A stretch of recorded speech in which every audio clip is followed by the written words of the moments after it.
ได้ตำได้ลาบมาเพียมาต้อนไม่เท่าเด้อเดี๋ยวพ่อเฒ่าขอบใจแล้วสบายดีแหละน้ำกันนี่แหละสบายดีสวัสดีสบายดีโดยพบกันคือเก่าพวกเฮาบ่แม่นมาสู้เมียเก่าแล้วไปจักนี่บ่โอ้ยเล่าเราคนบ่เกลียดบ่คมมาล่มมาปากมาแอนเราหั่นน่ะโอ้บ่แม่นจะคืออาจารย์นั้นได้อันนั้นดูบ่คือน้องอ้อยเนาะบ่จะปากมันเท่าอันนั้นน้องหวยนี่มาลิ้นน้ำได้เนาะมาจอบลูกได้ที่มาดูนี่ก็คือมาจอบลูกเนาะลึกๆในข้างในกับจอบแม่เนี่ยทำมันมาก่อนจังนะเลยมือเผาถ้วยมื้อนี้นะโอ้เผาบนมือเลยเราเป่าเราลมเราแอนกันแล้วเฮาพื้นนึ่งเสื้อเบอร์88นี่ของเมียเก่ามาตอนป้าโทของคนไปเอาเล่นไปเอาอยู่ในเฮือนอยู่พุ่นปีนี้ทั้งง่วมทั้งเหงาพอนวลน้องเจ้ามีเปลี่ยนแปลงไปได้เป๊ปซี่กันมาก้อนมาพักเจ้คนสวยขอบคุณค่ะสู้ๆผู้สาวเพิ่นนึงปุ๊บเลยเนาะโดยฝนตกแห้ง2 มื้อมานี่แหละ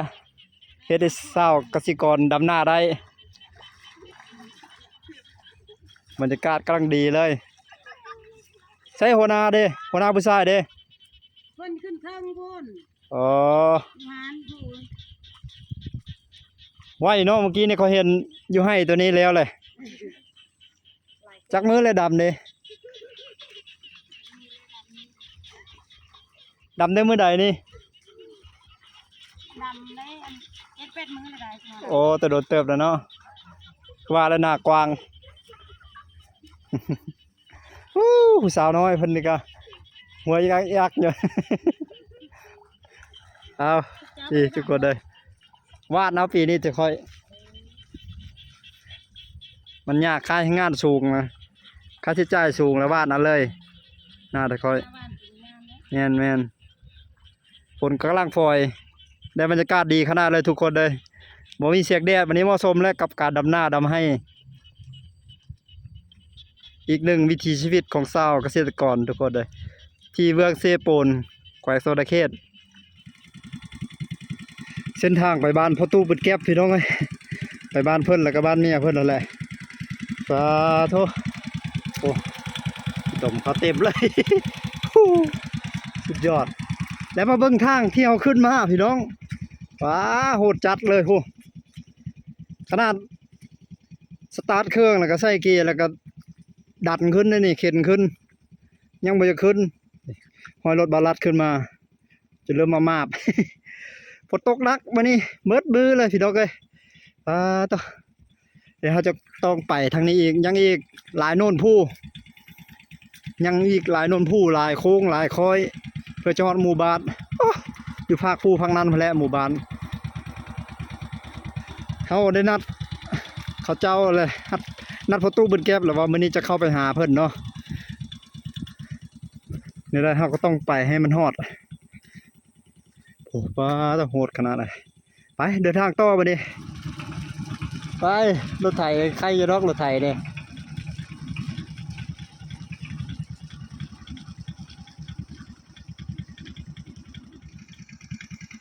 โค้งผู้สุดท้ายพี่น้องวิทย์ผู้นี้ก็จะฮอดหมู่บ้านเลยป้าต้องเขาจะนับประทวนว่าวิทย์จักรทะเลโค้งจักรทะเลผู้จักรทะเลคอยเนินประมาณนี้โหดตัวนี้โหดขนาดเลยโอ้ป้าต้องเริ่มมาบอยู่แล้วมาเบิกตีรถเขา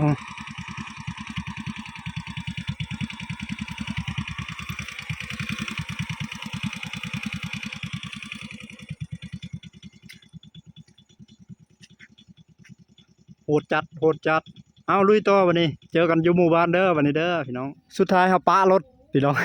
เอามาวันไรป้ามาอยู่ลุ่มพอแหละแล้วก็มาห้อนหมู่บ้านไปที่เรียบร้อยได้ของฝากของตอนเนาะเป็นลาบมาพี่แล้วก็ต่ำเขาซื้อมาตอนเพิ่นหมดแล้วนี่ อ้แม่นตัวน่ะเนาะแม่งมาประจำอยู่นี่เลยนี่นะโอ้ประตูยังมาประจำอยู่นี่เลย พยาบาลกันพี่น้องเอ้ย โอ้มันแม่นแล้วบ่นี่เนาะแม่นแล้วบ่จักดิ ยังบ่แม่นบ่ มันกลายเป็นอดีตแล้ว กลายเป็นดีแล้ว ทำ โอ้ แข่งกันซื่อ โอ้น้องหวย ๆเราคน กำลังไปอาบน้ำพุ่นเดี๋ยวเพิ่นรอท้าเพิ่นขึ้นมาแต่อาบน้ำโอ้อ้าวไปอาบน้ำทางนั้นก็ได้บ่มีทางลงมันบ่คุ้นบ่ทางน่ะอ๋อผู้ย่างแวบๆไปแล้วน้องหวย หน่อยแล้วมาก่อน ย่างแวบๆขาวแมบๆไป ชาฟูบ่แต่ว่านี่ ได้ตำได้ลาบมาเพียมาต้อนไม่เท่าเด้อ เอา เดี๋ยวพ่อเฒ่า ขอบใจแล้ว สบายดี นี่แหละน้ำกันนี่แหละ อ่า อ้าว สบายดีสวัสดี สบายดีอ้าว โดย พบกันคือเก่าบ่เฮา บ่แม่นมาสู้กับเมียเก่าแล้วไปจักนี่ บ่โอ้ยเล่าเราคนบ่เกลียดบ่คม โดย มาล่มมาปากมาแอนเราหั่นน่ะ โอ้ บ่แม่นจะคืออาจารย์นั้นได้อันนั้นดู บ่คือน้องอ้อยเนาะ บ่จะปากมันเท่าอันนั้น น้องหวยเนี่ยมาลิ้นน้ำได้เนาะ เออ มาจอบลูกได้ จอบลูกได้ ที่มาดูๆนี่ก็คือมาจอบลูกเนาะลึกๆในข้างในก็จอบแม่แน่ ทางมันมาก่อนจังนะ โดย มันมือข้าวถ้วย มื้อนี้นะโอ้พาบนมือเลย เอาเราเป่าเราล่มเราแอนกัน โดย แล้วเฮา พื้นนึ่งเสื้อ อ๋อแล้วลาพื้น ได้ เสื้อให้เพิ่นนึ่ง ได้เชื่อน้ำพื้นหนึงอัน โอ้ มันเป็นจะนุ่งเขามันเป็นจะนุ่งลายก็สิได้ลายแล้วเครื่องเราเอามาแต่คนเครื่อง โดย มีแต่เครื่องมันยิ่งอยู่ลาย อ๋อ พื้นหนึงเฮาได้ ในใช้อัน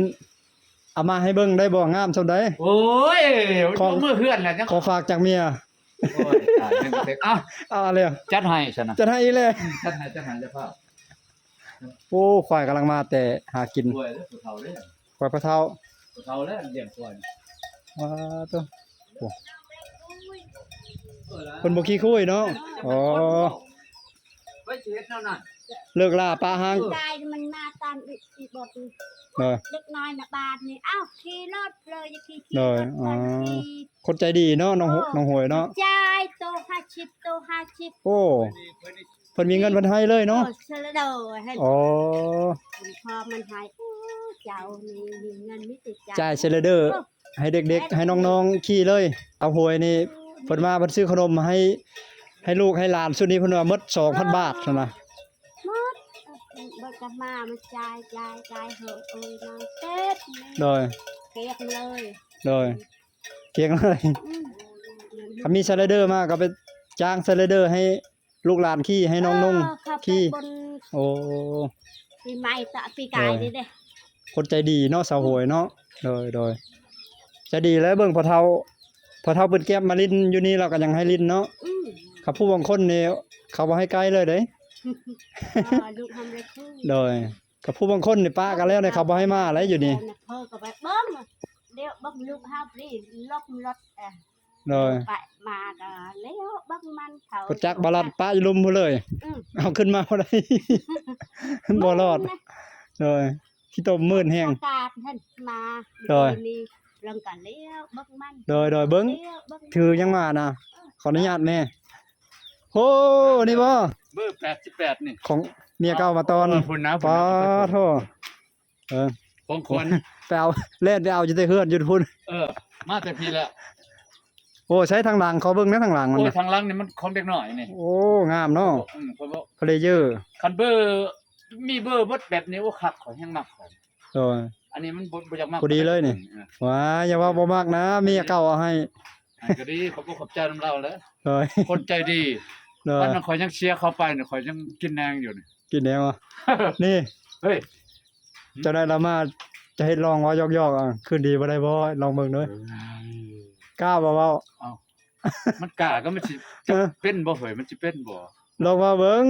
หรือว่าเสียเปรียบผู้ลูกผู้ชายวะเนาะ นั่นตัวนั้นแหละตัวสำคัญ ขอคืนดีได้บ่เห็นว่าลองๆเบิ่ง หยอกเราหยอกได้แล้วบ่เกลียดบ่คมสาวนี่ บ่คิดบ่คมเนาะ มีหยังก็ให้มีหยังก็กิน โดย บ่คือได้ผู้นั้นได้ บ่คือเนาะ โอ้ยผู้นั้นนี่ บ่ หน้าบูดเลยบ่ น่าพูดกินเขาวก็เบิ่น กี่ข้าวเบิร์นโอ้ จะมาจะมา โดยโดย เฮ้ยรถ หืม อยู่บนเพียงคุณบอก บ่นั้นในรูปนี่ในร่มในบอนคอยนี่ เพื่อนแห้งบอกจุ่มขึ้นมาบ่ได้บอก เปิดแห้งครับมีผู้หนึงยูขึ้นมาได้อยู่ผู้หนึงเขียน เอาไป ไปเอาบ่ เอาได้เลยเพราะมันบ่ ไปเอาก็ไปเอา สบายใจนะเฮาสิอยู่นะ โดย จะบ่ได้ได้เลย ไปเอารถก่อนเบิ่งควายก่อนป่ะโธ่2 4 6 8 10โต10โตคือบ่เฮ็ดไอ้ตาบัดนี้ไอ้ตาไปไสอ๋อเอาเมื่อบ้านใดเควิงพุ่นโดยไปบ้านเควิง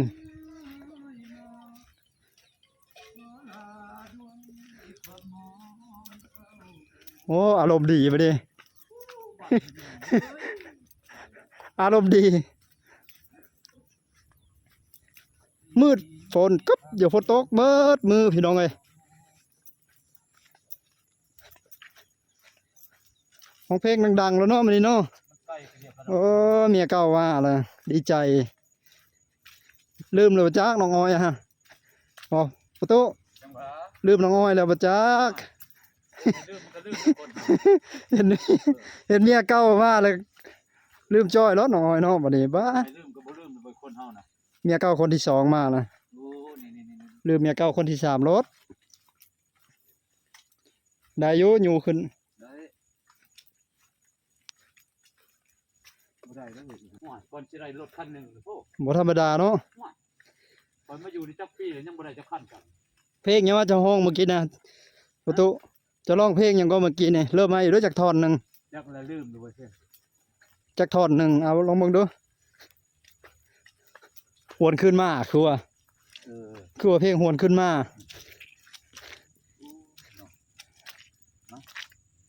ทำเนียนก้อนก่อนนั่นน่ะ เปิดได้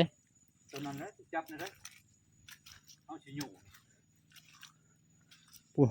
เริ่มมาบอยู่ทางสำหลังเอียนปานหลังปลาไหลพอรถไถเข้ามาได้แตกๆเนี่ยโอ้เบิ่งเขาเจ้าลงมาลงได้เฉยมากี่โมงอ่ะ อยู่เชโน่นี่งานได้บ่รอดนะ ปีนี้ไอ้มาขอลาด้วยความหมองเศร้า เออ ต่อได้เขาลืมได้เพลงนี่ได้ ปีนี้ทั้งง่วมทั้งเหงาพอนวลน้องเจ้ามีเปลี่ยนแปลไปบ่อายาชื่อ ได้เรื่อง อ้าวนวลน้องเจ้ามันเปลี่ยนแปลไปแล้วได้เมียก็ได้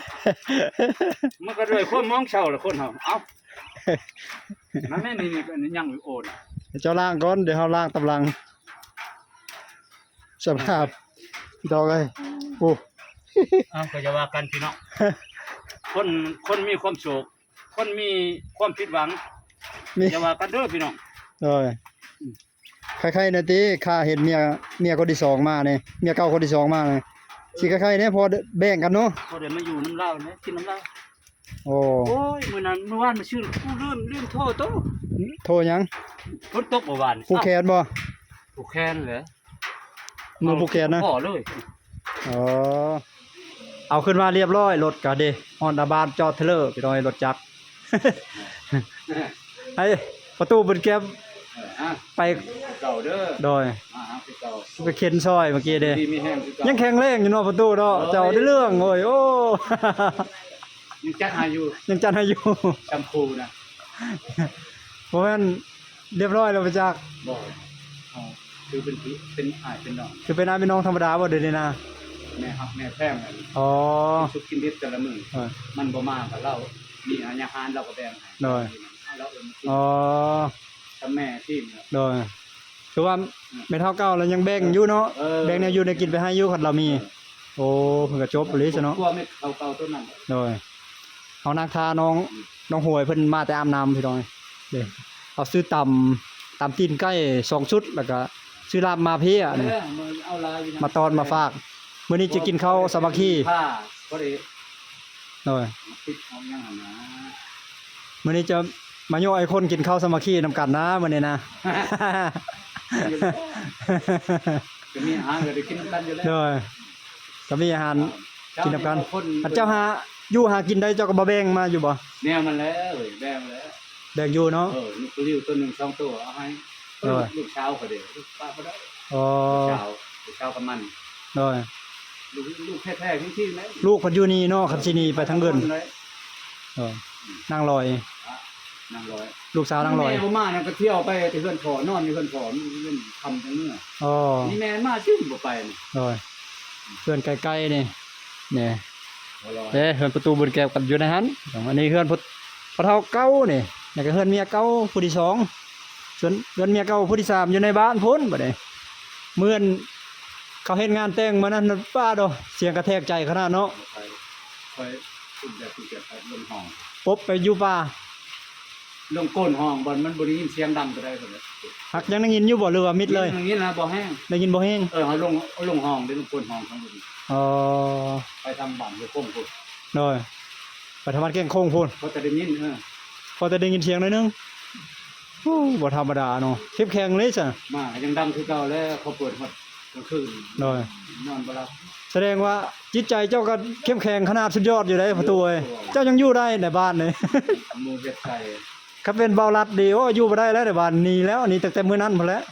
หนีตั้งแต่เว้าความเดียวแล้วพุ่นแหล้วเว้าความกันแล้วก็ไปโลดแหละเปิดโลดแหละเบาลัดนี่บ่อยู่ได้ เฮาผัดพ่อแม่ก็ตายหมด เนาะ คนกำพ้อยล่ะย่าอยู่ใช่ก็อยู่ใช่ แสดงว่า จะอยู่ไก่ควายหมดลิ้นเนี่ยพ่อมันเจ็บมันปวดมันปอดแบบนั้น ควยมันลิ้นอันนั้นเทียบใส่ควยมันลิ้นบ่ สมเทียบการสมเทียบของ โดย โบราณ หูมันลิ้นนะคุมมันลิ้นพี่น้อยบนมันลิ้นอยู่เอาไปอยู่ใกล้มันตอดเนาะ ไก่ควายหมดลิ้น เออ พ่อ